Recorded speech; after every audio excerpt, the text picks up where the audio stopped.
Hello, my name is Mercury and welcome to this brand episode of Media Fae. Today I am alone and today I'll be discussing the newest MonsterVerse movie, Godzilla x Kong: The New Empire. So yeah, I know I'm a bit late to this, but we're covering it now. And yeah, I don't know when I'll be going back to covering all of the other MonsterVerse stuff, because we have only covered Skull Island, Monarch, Legacy of Monsters, and now this movie. So I'll probably go back and review the other 4 movies, but not anytime soon, definitely. We still have a lot of episodes to catch up on. So I'd rather do that than go and add more to that pile. At least add more that aren't necessary. So, yeah. We're doing this. We're doing it now, and that's all I gotta say. So, let's begin. So let's start off with something that is always, there. Like I always start with, and that's the CGI. The CGI for this movie is actually pretty good, and that's considering the fact that this is a movie with not a very it's a large budget, but it's not a large budget, I guess, compared to everything else we've had up to now. So this movie actually has a budget of 135 million or 150 million. We don't know. It's in that it's in that ballpark, which is actually lower than Godzilla vs. Kong.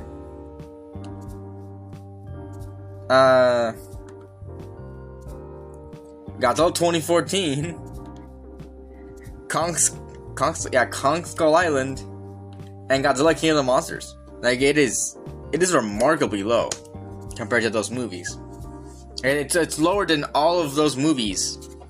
And to be honest, it doesn't feel that way. Okay, at the beginning of the movie, it definitely felt like there were certain scenes with Godzilla in it that felt a little not as. It didn't feel as good. Like, it didn't look as good as the other part of the movie. It didn't look. It didn't look good. So, yeah. But overall, the movie looks good. Like it looks good. The CGI is actually not bad, and that's sort of speaking to a lot, because this is one of those. It has a lower budget, and yeah, it looks a lot better than a lot of the newer Marvel movies coming out that have similar or surpass those budgets.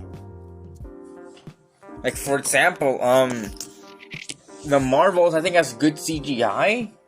I would say it has like fine CGI, but it doesn't even compare to what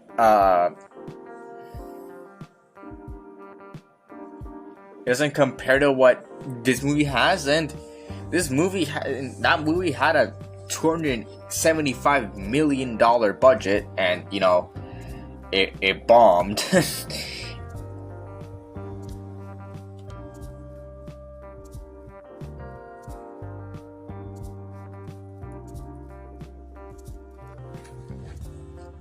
So yeah, this movie looks a lot better than most of the movies we've had, like, up to now with the CGI. And that's really surprising, not only because, well, it's made with this budget, but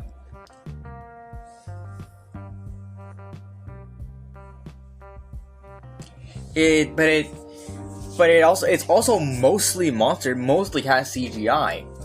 It is mostly CGI. There's a lot of monster things in it, which I'm guessing the reason why is that those scenes are probably animated, not like it's made in, like, they didn't take sets or anything. Like it's just animated. and that is like maybe with motion capture and all that, and that's kind of cool to think about. Like maybe this is it's secretly a live action and animated film at the same time, and I think that's cool.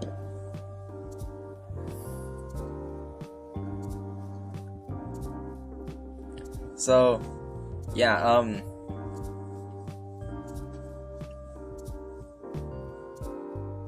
it's definitely pretty cool to see like we can actually do this. We can actually have a character like monster like scenes, a lot of them with a lower budget.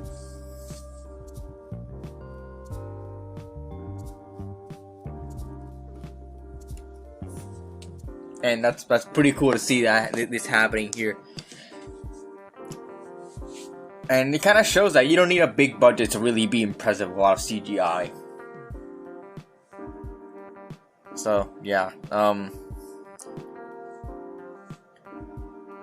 that's it. I gotta say with CGI. But what does the CGI really have instead of for the action? So I have a few complaints. The action is pretty good. The action in this movie is pretty good, but one of my main gripes with the action in this movie is that it is just too little. It's not enough. For me, it is just not enough for it. And honestly, I feel like if this movie had more, not like more fights, but definitely more like longer fights longer fights, it would have benefited from it. I feel like it definitely would have benefited for the longer fights, because it just has too little fights. Too little of the fights. Not like too little fights. Just too little of the fights. And I don't know if that'll be. And it's just kind of, I don't know. Not. It doesn't. I don't like it. I don't like it. I don't like the fact that these are shorter fights, because it takes away from that. For example, the Hollow Earth zero gravity fight doesn't feel like part of the final fight. It feels like a separate fight, and then the Rio fight is the final fight. But that Rio fight's done in like 5 minutes. Like it doesn't feel like enough. But something I do gotta say is that there is almost no human intervention in the fight, so I A+ for that. But that might have made the fights feel not as long.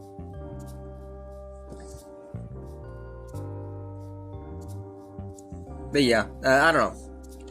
I feel like we needed longer fights. I feel like this would have definitely benefited from a longer runtime. It is a little bit less, a little bit, just the tiniest bit shorter than like 2 hours. It's an hour 15, and it's 115 minutes, not an hour 15.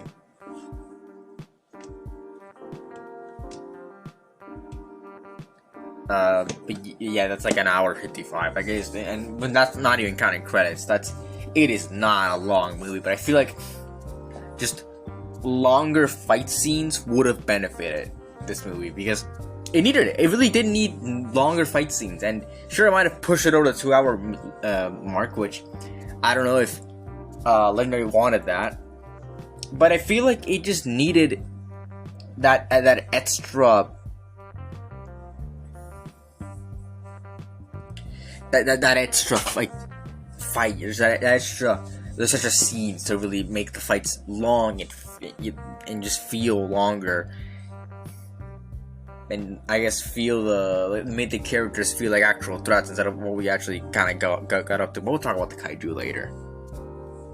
So yeah, let's just talk about let's talk about the the human characters. Not a lot. I'm not gonna talk about a lot of them. There's only a few human characters that they're actually worthy of mention here. And I thought of the most interesting one, Gia. So Gia gets a lot of development in this movie, and so does Eileen Andrews, which is the dog. I guess her adoptive mother. But Gia gets a lot of development in this. We learn that she is, of course, the last of a species, last of her tribe in Skull Island. But there's more of them in the Hollow Earth, and that's something that's actually kind of interesting. I like the idea of having these people in the Hollow Earth. It makes sense plot wise, because in Skull Island we learned that it's connected to the Hollow Earth. Like it has Skull Island has a connection to the Hollow Earth. So it makes sense that some people that in the storm that GS people sort of got disintegrated. That it makes sense that some of them, a lot of them, maybe knew about. The thing is, and maybe some of them knew, but I think it's established that they were already there. And I don't know. I feel like it would have been kind of cool to say that some of them were, I guess, part of Gia's tribe, and the fact that they knew about the Hollow Earth entrance and went through it. But that might have gone against what they established, and the fact that only Titans get into Hollow Earth, which confuses me because I don't know how these people got into Hollow Earth, but they've gone into this so much. I like the idea of Hollow Earth, but you have to keep it simple, because if you keep overcomplicating, it's like, how fucking big is the Earth's core? Like, how big is this planet for to house multiple different sub levels of the Hollow Earth? It's just too much for me. It's just too much.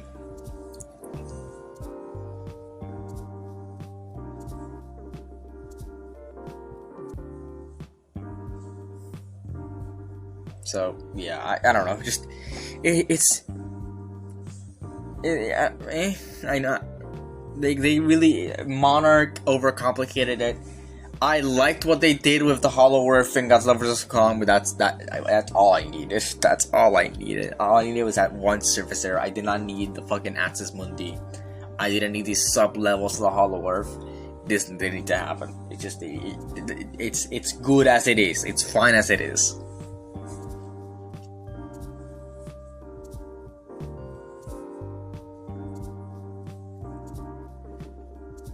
But yeah. So Gia, I like what they did with Gia here, and the fact that she's sort of taking the characterization, the characteristics of the Shobijin from Mothra,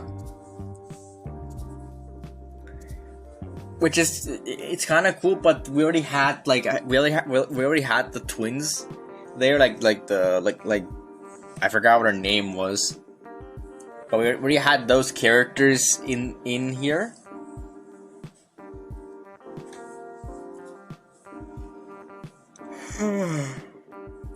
Excuse me.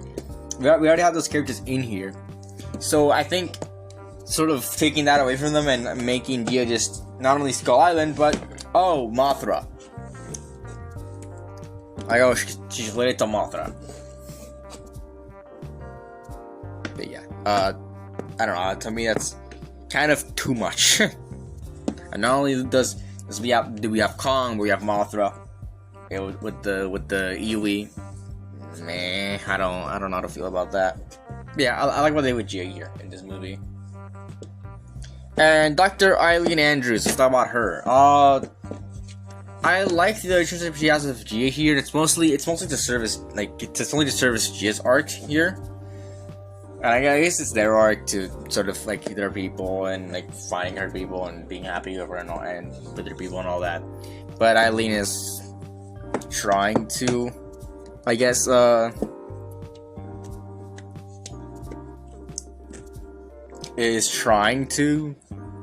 connect with her more. Also, I forgot to mention that I actually kind of like that the thing we're missing with Gia and all that is the fact that Gia might be sort of like a mix of not only the Shobi gene, but I forgot her name. I actually forgot her name.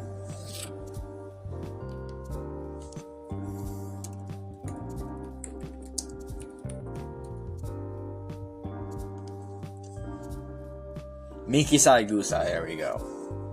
Miki Saigusa, which is the telepath in the Heisei trilogy, in the Heisei trilogy, in the Heisei continuity of Godzilla. Like, she was a telepath, and I like that. I like it. We'll maybe see her like connect with Titans, like maybe talk about she already talks to Titans, but maybe communicate with more Titans that aren't Kong. I feel like that'll be a lot interesting, but very interesting. But we'll see.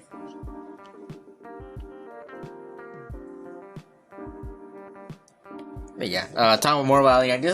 There's not much to talk about Eileen Andrews here. A lot of humans characters don't really do much, other than sort of explain the plot as you go along. It's definitely the last one I'm gonna talk about, but I'm gonna move on to another character here, Bernie. Bernie returns from Godzilla vs. Kong, which is, I guess, the most safe, sure bet you have for this character, like to bring back from Godzilla vs. Kong, because I'm gonna guess that Brian Tyree Henry's schedule isn't that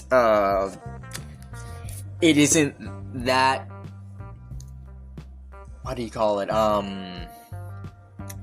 packed, because he's mostly doing voice work, because he's Megatron in Transformers 1, and he's going to reprise his role in Spider-Verse. I don't know if he's doing any more movies, live action, but I'm gonna guess that it's not that hard to get him on board, because he's mostly doing voice work. So him being here is kind of a surefire bet. I don't know, Aslan Skarsgård is part of the Skarsgård like family, so I don't think he'd be easy to get. That's what I'm trying to say. I don't think he would be easy to get. And yeah, that's all the ones actually survive. And also, and Billy Bobby Brown, I don't know if she's doing anything. What is Millie Bobby Brown doing? She did she did that one Fable, Damsel, not Fable, Damsel. She did Damsel, which I have not heard good things about, to be honest with you.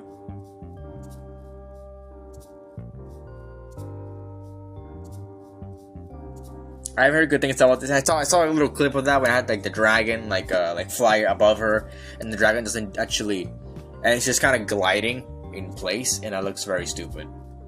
But anyways, whatever. But yeah, she's not doing anything. She's doing Electric State. That's coming up soon, I guess. And that's for Netflix. Yeah, I don't know if she's... What? Okay, she's apparently in Sims. Yeah, Stranger Things. I don't know if she's doing that. Well, that's coming out next year.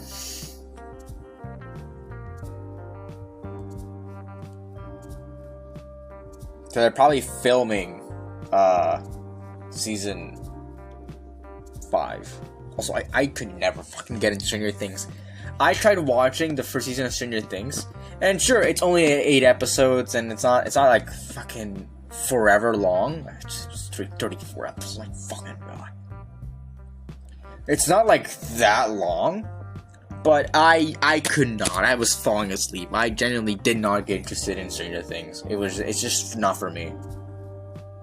Sadly, like I know. I'm just not very interested in this show. But yeah, aside from that, he was Bernie. Brian Tyree Henry's the only one we could get back, and I don't know if Kyle Chandler is doing anything right now, but I guess he was the only one. This was the only one that actually fit. And to be honest, Bernie doesn't really do much. He's just kind of here, and for no real reason. I think the movie would have done fine without him. But like, hey, he adds some stuff. He adds his character to him.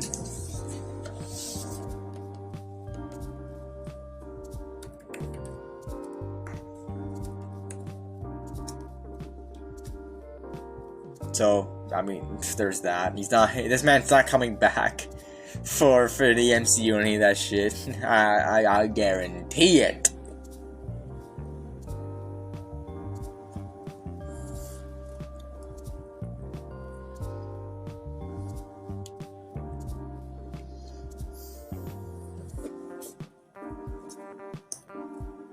So I'm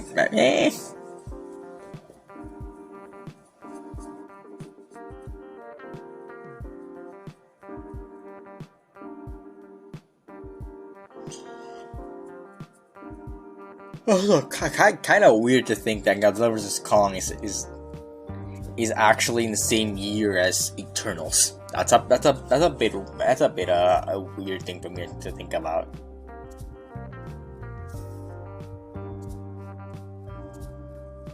So yeah, Bernie doesn't really do much.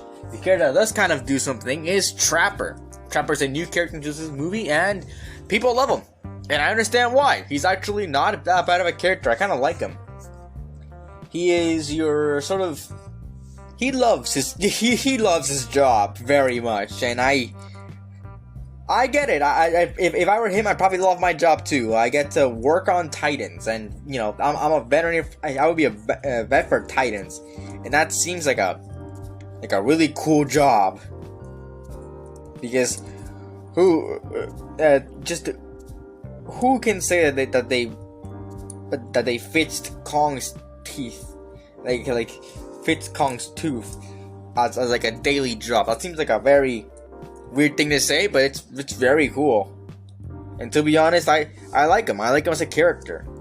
Again, he does do things. Like, he's not useless. He's definitely not useless. And he does do a lot of things, but to me, it's just kind of like, okay, I guess. Like, you know, he's an enjoyable character. He does a lot of things. He's very weird. He's a very weird character. But I do enjoy Trapper as a character. I think he's enjoyable. But aside from that, not much to say about Trapper. He is kind of enjoyable. People like him, and you know what? I get it. So let's move on to the real meat of the movie. Let's talk about the monsters. And honestly, we're gonna talk about them in order of title. So, Godzilla is not in this movie for a long time. Yeah, it's mostly a Kong movie, but Godzilla does have its role. He does have its role here, and I can appreciate that. At least he does have some things to do, but he's not. He definitely isn't the main focus, and he does go around and kill a bunch of Titans and just kind of like power up to beat it. I do like what they did with the lore of this guy, but again, Godzilla is what started the MonsterVerse. I think he needs more things, and I'm glad that, well, I'm not about the future, but I'm glad that if Adam Wingard comes back, he's gonna direct the movie, the next Godzilla's Kong movie. He will make it more Godzilla focused, and I'm glad to see that. I want more Godzilla. I just want more Godzilla. I'm iffy on his new design. I'm very iffy on his new design. I don't know. I don't know if I think I like it. I think I like it. But and I like to think, but I feel like I would have liked it more if it was red. Not because I'm a huge edgelord, but red is a red or orange. Like reddish orange, or a orange red. Like crimson red. I feel like it would have looked better because it would have reminded me of like the spiral heat ray that Godzilla has. And I think it's a power. That's a power that's very rooted in canon, and we already got Burning Godzilla, so might as well do the spiral heat ray. We didn't get the spiral heat ray, and I thought we would get the spiral heat ray, because to me, when I was watching the trailer, I thought that the heat ray that we saw in the first trailer, I think, it looked spiral, like it looked like a spiral. So I thought, hey, we're probably gonna get the spiral heat ray, but we didn't. We got the atomic breath, but pink. It was a really missed opportunity to actually have the spiral heat ray. But whatever. I don't mind this new design. I think. I don't mind it that much. I do hope he comes back. I hope it's kind of temporary. I kind of always. I already kind of missed the old design, the 2019 design. But yeah, I hope to see more Godzilla in the future. That's all I really gotta say. So yeah, more Godzilla, please. All right, so the next title I want to talk about is Kong, which is the main character of the movie. Undoubtedly, is the main character of the movie. He gets the most development here. Ever since we've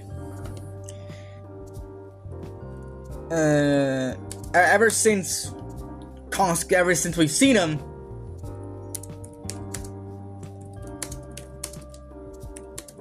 he's been alone.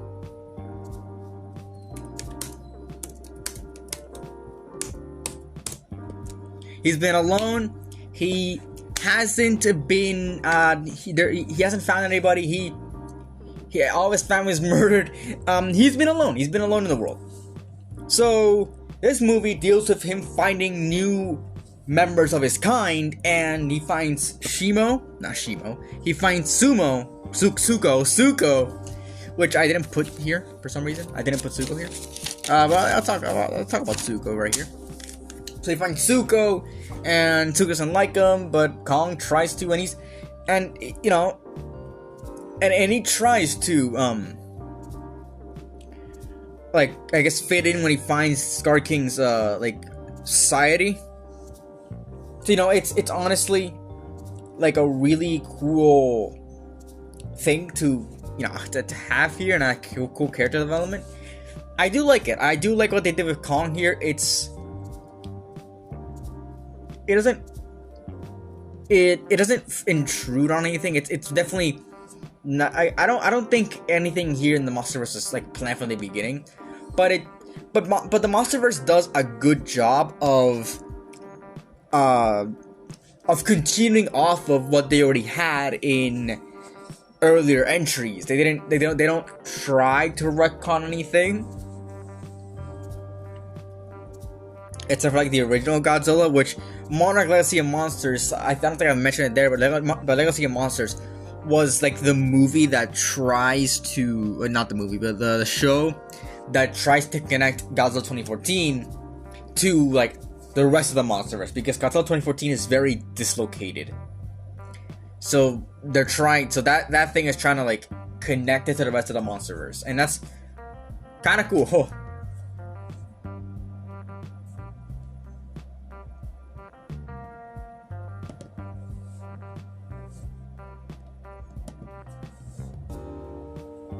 So yeah, but yeah, Kong. What they do with Kong here is great. I really enjoy it. It's just kind of what the character needed. He needed more people. He needed that real goal for himself, and I like what they did here. I really do like it. It adds his character, and he kind of officially becomes King Kong. Like, he's always been Kong. He's never been King Kong. Obviously, he had some like licensing issues, but he's never been King Kong. Even though King Kong is a public domain character, like King Kong is public domain. You can make a movie like based on novelization. You can use the character of King Kong.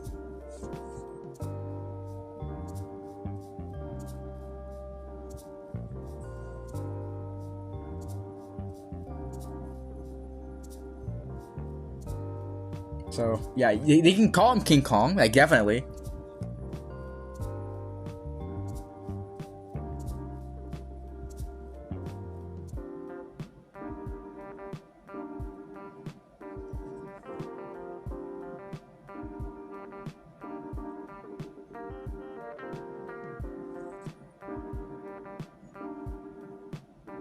So, yeah, they can definitely call him, and I'm guessing that if they do make a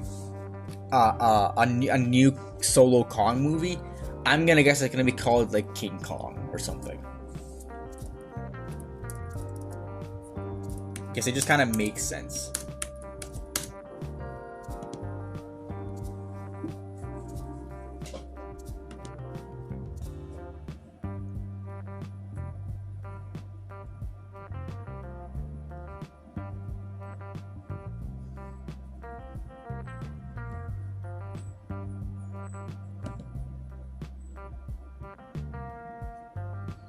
So, yeah, I do like what they did with Kong here. And what they added into his mythos. Kong hasn't really had a lot of villains in his heyday. And I think he needed them. I think he really does need villains. He needs a force to really drive him. And, yeah. He doesn't have a lot. He's always, like, most of the Kong things we see, it's mostly him versus like it's mostly him against humans, or most recently in the movie before this, 2005 King Kong, we saw him fight the V-Rex, which is the only one that I guess is like a Kong villain. And if you want to go even further back, King Kong Escapes, which is a movie that exists. It's a King Kong movie made by Toho, and we had Gorosaurus.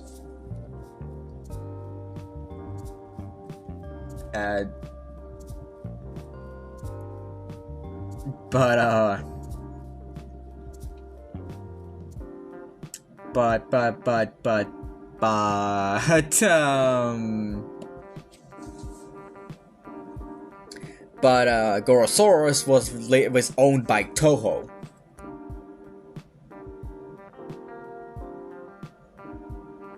So yeah, and I don't know about Mechanicon. So the only ones we really had is Gorosaurus and Mechanicon and V-Rex. And now the MonsterVerse introduced the Skullcrawlers and the new villain, which I've been rambling on about for no reason, Scar King. So Scar King is an interesting villain. Before all of this, before me talking about the movie, I asked a very simple thing: what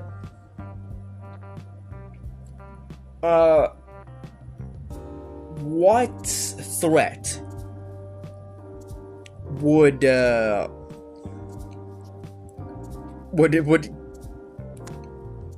Scar King pose to Godzilla?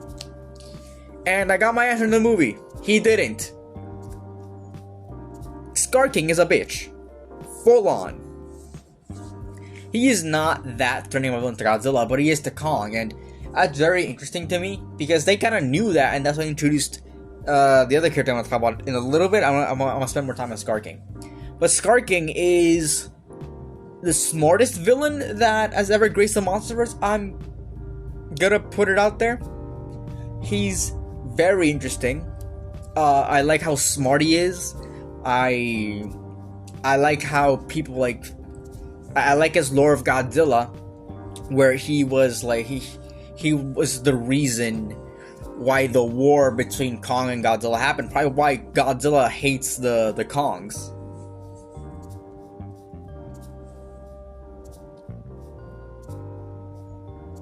Yeah, that's actually cool. Like I said, I think that's cool.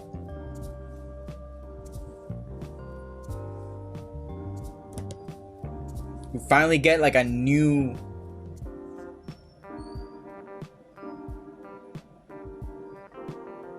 we finally get like a new character, like a new like a new villain for Kong, and he's actually kind of threatening, and he's smart and all that, and he has an army, and that's cool. I'm gonna guess we're not gonna get any like adaptations after this. I'm pretty sure Legendary owns the Scar King. Like I'm pretty sure about that. Like any of these monsters that are made for the MonsterVerse are owned by Legendary, and only like Toho can't use them. I think Toho maybe can use the 2014 Godzilla design. Like they can use Godzilla from the MonsterVerse. They probably use all the MonsterVerse versions of their characters, but I don't think that they can use they can use Scar King or Shimo or Kong, well, especially not Kong. But yeah, I find Scar King a cool villain, but he's not that big of a threat for Godzilla at all. I think Godzilla's power up was a little too much because he one doesn't really do much with it, and two, I think he could have whooped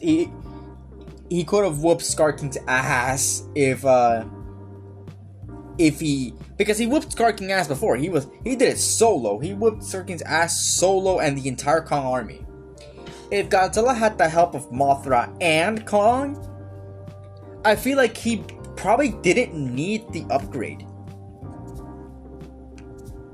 He wouldn't have needed the upgrade because he just kind of, you know, he doesn't need it. He didn't need it. He would have survived because he got the help of Mothra, and he did it solo before. He would do it with help this time, which worked because he actually managed to like he managed to do it. He managed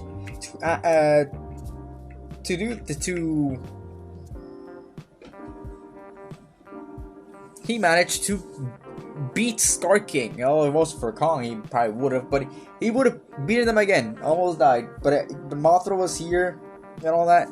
So yeah. So that's what I gotta say about Scar King. Let's talk about Shimo. So Shimo is the other antagonist of the movie, and I like the concept of Shimo. Okay.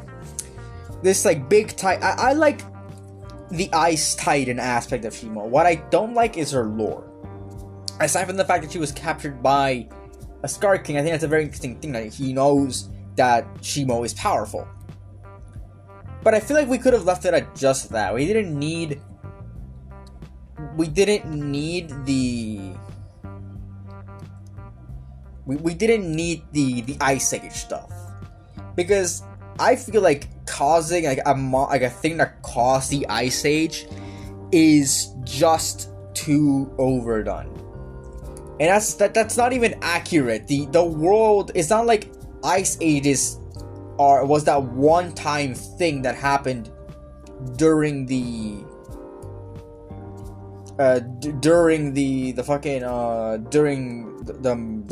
the Mesozoic, the Cenozoic. During the last few, we're still in the Ice Age. Fun fact, yeah. All of us living here, we evolved during the Ice Age, and because we evolved during the Ice Age, I mean, there's no ice outside the poles, but there's ice on the poles, and that means we're still in the Ice Age. We're just like in some sort of intermediate point where the ice has receded to the poles. And sure, it's supposed to melt off, but we're not at that point in our time. Yeah, it's not supposed to melt off right now. But we're at this point where we're in between ice, like the real like parts of the Ice Age. The Ice Age hasn't ended yet. We're still in it.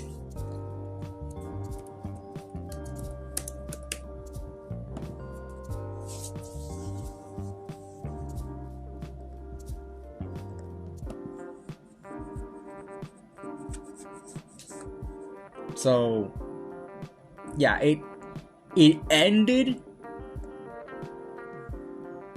11,000 years ago, but we're in a what's called I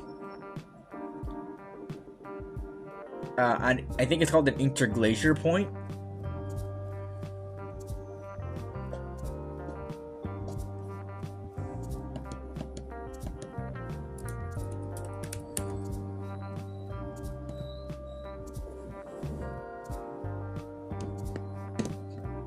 Yeah, we're in interglacier period where we're between the glaciations, and the interglacier period began 11,000 years ago. The fun fact: so ice ages don't just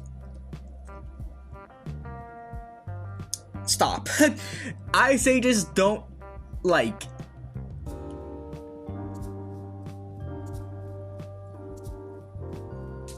Ice ages don't just happen. We've had ice ages. We've had the Huronian Ice Age, Cryogenian Ice Age, and Andean Saharan. What the fuck is that?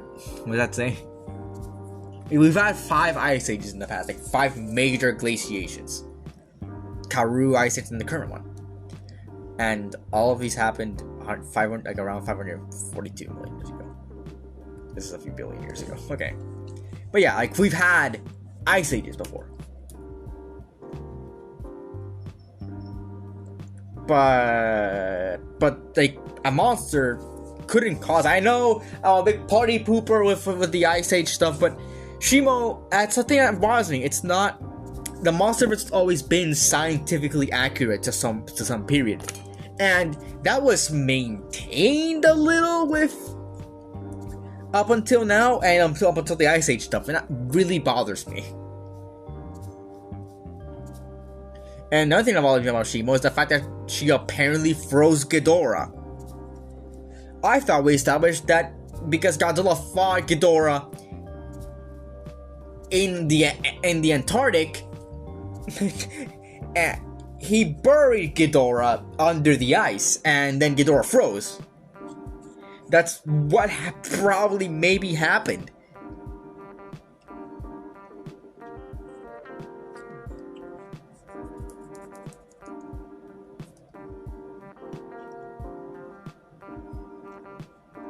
But, yeah, I don't know. I like Shimo, but I don't like her lore. I don't really like her lore. So yeah, moving on to another female titan, Mothra comes back. And, it's kind of very obvious that Mothra was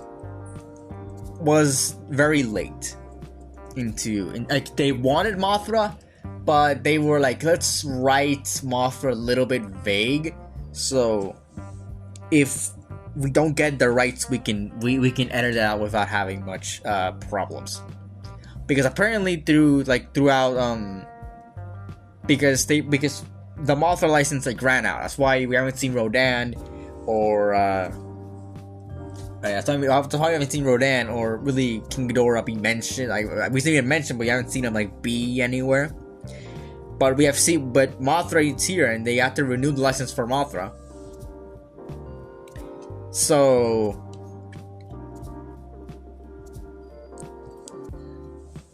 yeah, then they replaced it with like Phosphera, a Titan called Phosphera, which has gone through so many redesigns.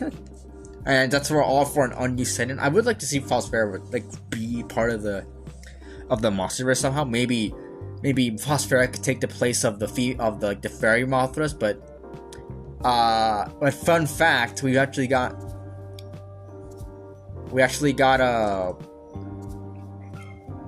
the full height of Phosphera, and Phosphera is taller than Mothra by quite a bit. So maybe Phosphera being the fairy Mothra isn't that plausible.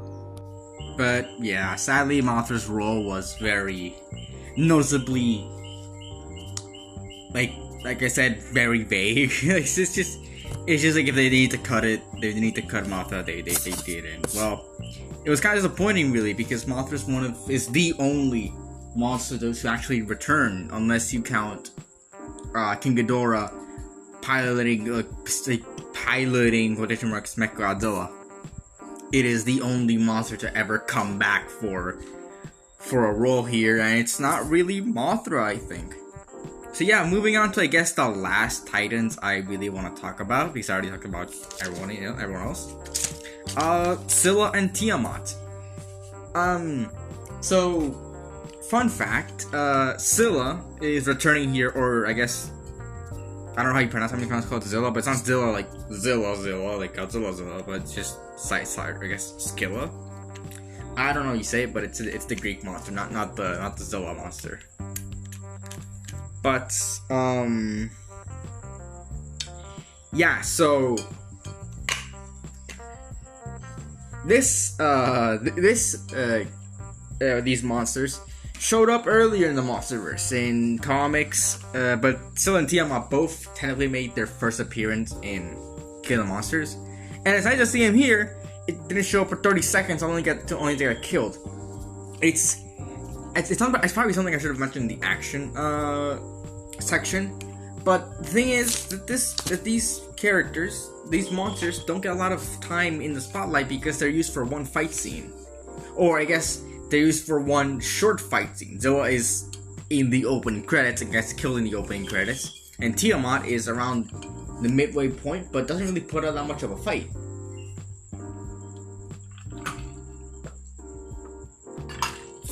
So yeah, I'm not the biggest fan of what they did with these monsters. But hey, I mean, we wanted more screen time for them, and we got it, and it's just them getting absolutely murdered. So there's that. If you really like these monsters, go fuck yourself. But yeah, let's talk about the plot for a little. So this movie, it's a very the plot is a very mixed bag. It's fine, I guess. It's fine. Like, it's paced well enough for it to for me to like be okay with it.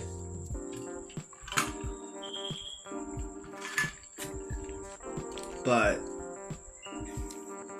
I think the human character, like I said, the human characters don't really do much, and like the last few parts are only there for exposition. They do not do anything in the end, only to resolve the story, to resolve their own story. But they do not do anything. That's kind of good, I think. I think they're testing the waters for more like monster-centered stories, which I wouldn't mind. Especially here, Kong is the main character of this movie. He's not. Everyone else is secondary. They just kind of have it here because they have to be here.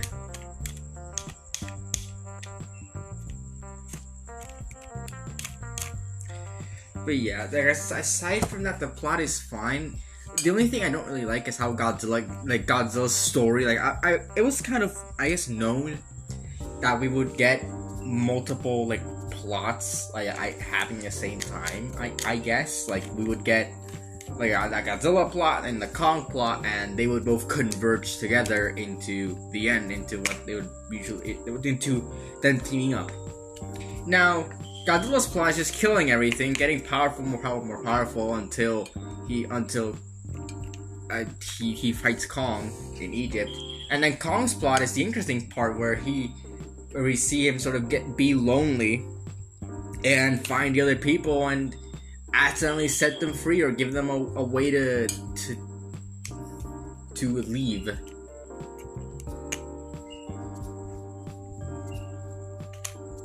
But yeah, and that's when they both converge, and that's like near the end of the movie.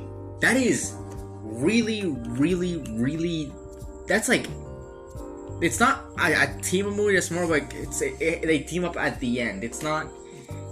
I mean, I guess you could say like some other movies have the team up at the end, but thing is, like the Avengers don't like fully team up until the end.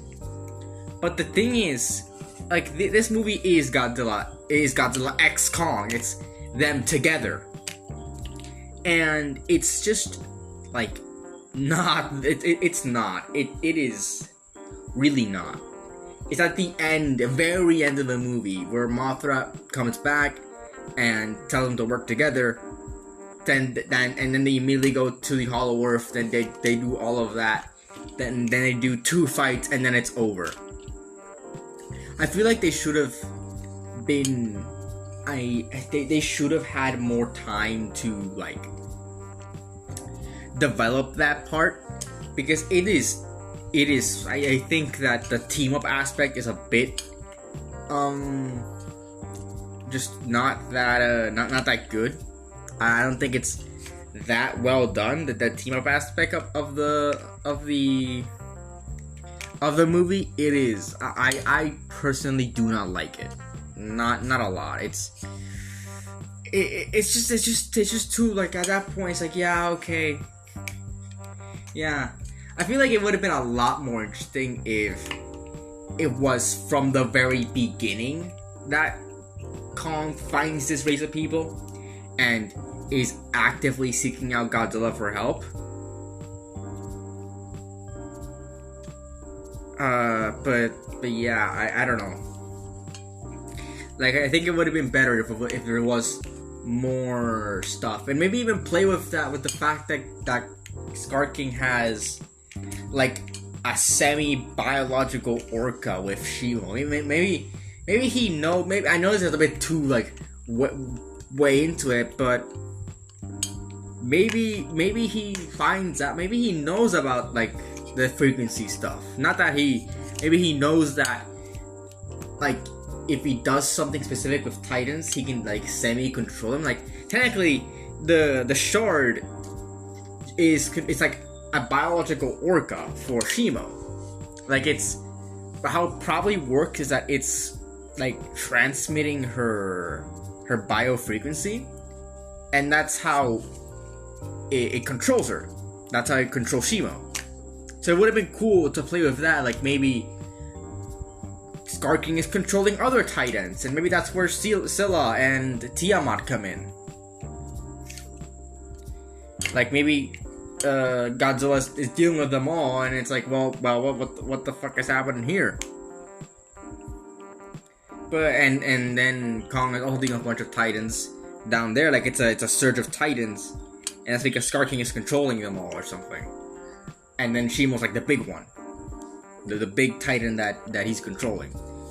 I think that would have been interesting to show that. I don't know if it would have worked to play around with the orca stuff. But hey, they already played with the mind control, with the control thing of Shimo. I think they could have gone all the way and said, hey, maybe this guy knows about the biofrequencies and like the orca, I'm trying to phrase this, like he knows how to make like a orca, like not like an actual technological device, but like a sort of like it emits frequencies and all that. I don't know. Or maybe not even that. Maybe he controls Shimo, and Shimo's an Alpha Titan. Like maybe he's not an Alpha Titan, but Shimo is, and Shimo can control the other Titans. Who knows? They could have gone a lot more ways to really make the team up more team uppy, you know? But I don't know. So yeah, my main guys with the plot is that it's paced fine. it has as good. The characters, the human characters don't really do much in the actual plot. Then go there and get Kong's like new upgraded thing. Which also, fun fact, I think the glove. Not many people talk about this, but the glove has like electrical capabilities, and I'm pretty sure it's a reference to the original King Kong vs. Godzilla movie, where they gave Kong, where Toho gave Kong lightning powers to balance it out with Godzilla, and I think that's a cool way of like making him get the lightning powers. It's just like a big glove. But yeah, they're only there for that, and overall the plot is I like what they did with the plot, but I feel like it could have done better. So yeah, let's talk about what's next on the Monsterverse a little. So we don't really know what's next. We know that they're doing a Monarch Season 2, Monarch Legacy of Monsters Season 2, which means I will cover it eventually when it finishes up. And they will be doing other Monsterverse spin-off shows, which is very interesting. I do like that a lot. And we know that there's a Godzilla x Kong sequel coming out, like I guess the third one in the trilogy, with the writer behind Shang-Chi in it, and that's very interesting. I think he did another one like very like, oh wait, he's a writer of Across the Spider-Verse. Very interesting. Adam Wingard said that he if he comes back, he'll make it more focused on Godzilla. Like he'll make it a lot more like Godzilla versus Destroyer, with like I guess like the emotion and the fact that they're bringing in the writer of Across the Spider-Verse, which is a very emotional movie. I think the next Godzilla x Kong movie will be pretty heavy for us Godzilla fans. So yeah, I'm very excited to see what the Monsterverse does next, especially these characters and what they're setting up. But I really do hope we go, but before the Godzilla x Kong, another one, I really hope we get at least one more of each, like specific movie. For example, I hope we get like a Godzilla 3 and a Kong 2. Maybe Kong 2 is called officially King Kong, and they bring in, I don't know, Gorosaurus or something. Or they do like a semi remake of Godzilla of King Kong Escapes, and they bring in like Gorosaurus, or maybe they can get the V-Rex from Universal.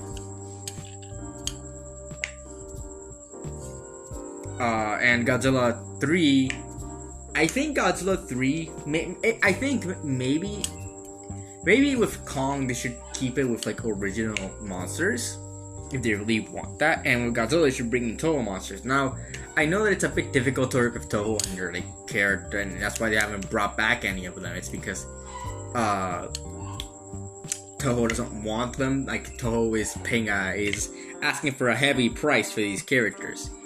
And fun fact, it's not the only characters they're having trouble with. Apparently, I didn't know this until a bit ago, but there's the Mountain Titan in Godzilla King of the Monsters, Methuselah.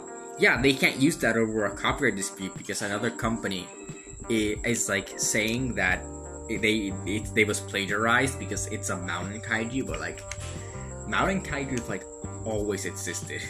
It's not a new thing. But yeah, I don't know if what they should do for Godzilla 3.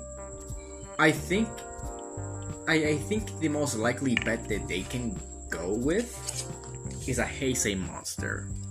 Or maybe now that they're playing around with like Hollow Earth energy and radiation and all that, maybe they should go like Hedorah or something. Hedorah, Violante would be another good bet. I don't know, like anything like that. Maybe Michael Dougherty comes back and he officially gets like Gigan in the Monsterverse. I think that would be pretty cool.